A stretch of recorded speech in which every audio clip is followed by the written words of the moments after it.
So a couple days ago, someone in my comments said that Jesus's words aren't any more important than the rest of the Bible. But Jesus actually spent a lot of his ministry correcting the Bible, the Hebrew scripture. In Mark 10, you have the story of the Pharisees asking Jesus about divorce, which is this big debate in Jesus' day. It's a classic trap question. So they quote Moses, Deuteronomy, at Jesus, thinking that they've trapped him.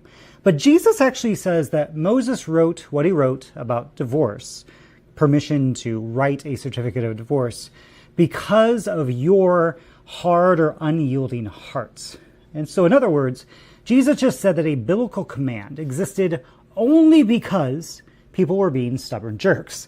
Not that it was God's perfect inerrant word. It was a concession. It was God's plan B or C or D. So this breaks the whole flat reading approach of the Bible where every verse gets equal weight and equal authority.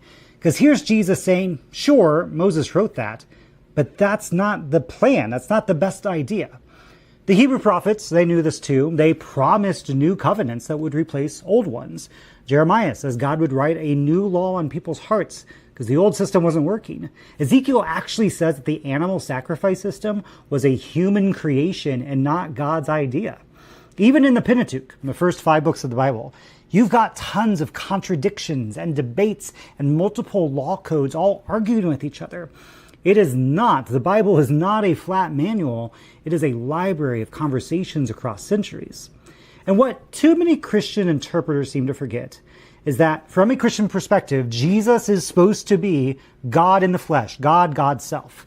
So all prior writings would be just people writing about God. And if you as a Christian believe that Jesus is divine, then Jesus gets to be the primary interpreter of Scripture as God's self.